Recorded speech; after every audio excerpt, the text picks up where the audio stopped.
We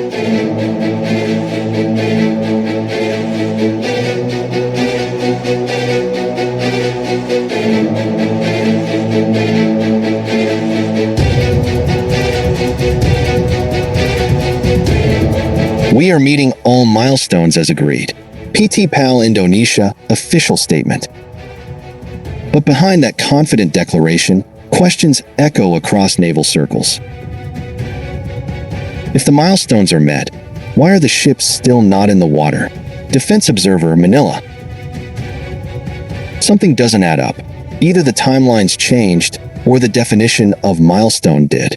Analyst, Jakarta. For months, photos from Surabaya shipyards have shown slow progress. Rumors spread, missed deadlines, overworked crews, and diverted resources. And now, the pressure mounts.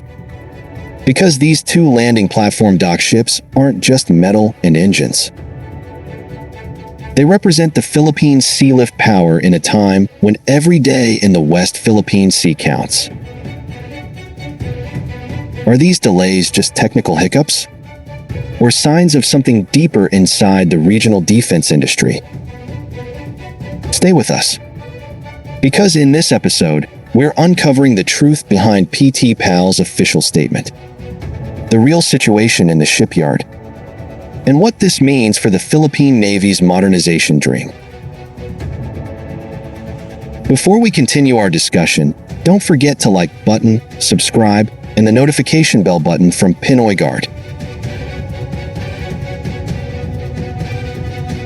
Welcome back to Pinoy Guard. The Philippine government signed a contract with PAL Indonesia to build 2 new landing platform dock ships, larger, more advanced successors to the existing Tarlac-class vessels. These new ships measure about 124 meters in length and are designed for amphibious operations, disaster relief, and strategic sea lift missions. They were meant to follow a clear schedule of construction, launching, and delivery. However, as of mid-2025, multiple sources reported that PAL has missed several important milestones in the project timeline. In response to growing concern, PAL Indonesia released an official statement titled "Philippine Ship Construction Meets Agreed Milestones." The company stated that, through continuous communication and coordination, each stage of work is being carried out responsibly and transparently,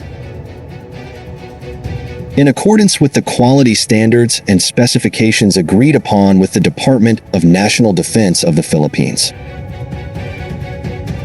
They added that PAL continues to ensure all stages proceed optimally, with a strong focus on quality and customer satisfaction. But observers quickly noted something interesting. The statement highlights quality, not deadlines. It does not mention new target dates or acknowledge any missed milestones. Instead, it emphasizes diligence and transparency, which some see as an indirect response to criticism. Defense analysts and naval watchers have offered several explanations behind the delays. Let's go through the main points one by one. First, supply chain and geopolitical challenges.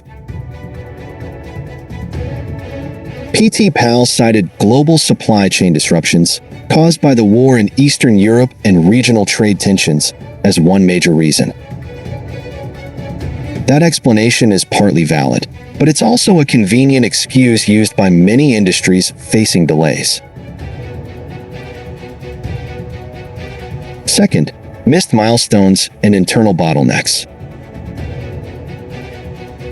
Reports from defense media suggest that PAL missed at least 4 contractual milestones. These include deadlines related to the hull completion, dock trials, and planned launching. This is not unusual in shipbuilding, but repeated slippage can affect customer trust. Third, capacity limitations at PAL Shipyard. Several Indonesian and Philippine defense observers point out that PAL's Surabaya shipyard is already handling multiple projects, including frigates for Indonesia's Navy and orders from the United Arab Emirates. With only one major dry dock, the workload may have outgrown the facility's capacity. Fourth, design changes requested by the Philippine Navy. Some insiders speculate that the client, the Philippine Navy, made several design modifications during construction. This can cause delays, as new systems must be re-engineered and tested. While unconfirmed, such changes are quite common in military contracts. Fifth, prioritization of other clients. Rumors also suggest PAL shifted manpower to meet deadlines for other customers before returning focus to the Philippine project. If true, this could indicate resource juggling under pressure. And finally, reputational risk. Observers warn that continued delays could hurt PAL's international image and raise questions for future contracts. So what's really happening? By putting the official statement and these analyses together, the likely scenario is this. PAL is facing genuine operational strain. Limited facilities, high workload, and international supply chain stress. The company may be choosing to slow down the project deliberately to protect quality standards, instead of rushing and risking technical issues.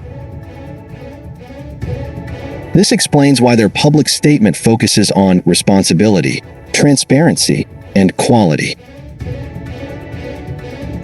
They want to assure the Philippines that the ships are being built properly, even if slower than expected. Still, transparency works both ways. Without revised schedules or updates, stakeholders are left guessing. And that fuels more speculation online. Delays in these landing platform dock ships are more than just paperwork problems. They affect real-world readiness and strategy. First, operational gaps. Without these new ships, the Navy continues to rely heavily on the two existing Tarlac-class vessels.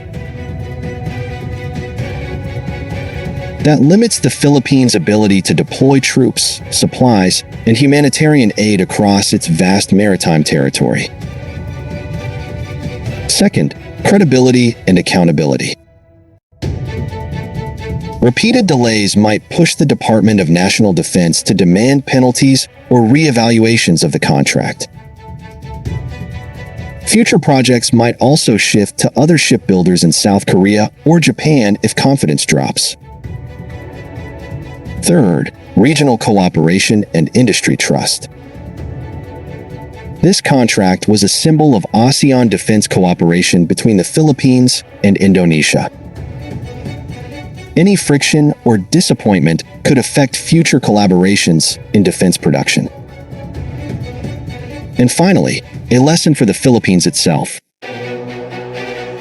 The ongoing situation underscores the need for stronger domestic shipbuilding capability. Relying too heavily on foreign yards can expose projects to external risks beyond national control. Observers expect 3 possible next steps in the coming months. 1. PAL may release a revised project timeline detailing new delivery targets. 2. The Philippine Navy might send another technical team to Surabaya to directly assess the progress. 3. The D&D could impose penalties or conduct audits if deadlines continue to slip. In the best-case scenario, PAL completes both ships by late 2026, allowing the Navy to field 4 modern landing platform docks in total. 2 from the Tarlac class, and 2 from the new follow-on batch. The truth is, building warships is never a simple task.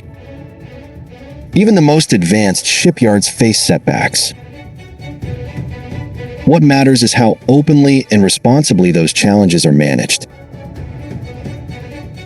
PAL's statement shows commitment to quality and coordination. But the pressure is on to translate those words into results.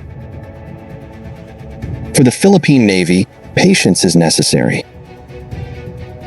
But so is vigilance in ensuring every peso and every promise counts. In the end, transparency, accountability, and partnership will determine whether these new ships sail smoothly or become another cautionary tale of defense procurement delays. Closing, calm outro tone. If you found this analysis helpful, give this video a like. Subscribe to Pinoy Guard. And stay tuned for our next deep dive into Philippine defense modernization, where we explore the real stories behind the headlines.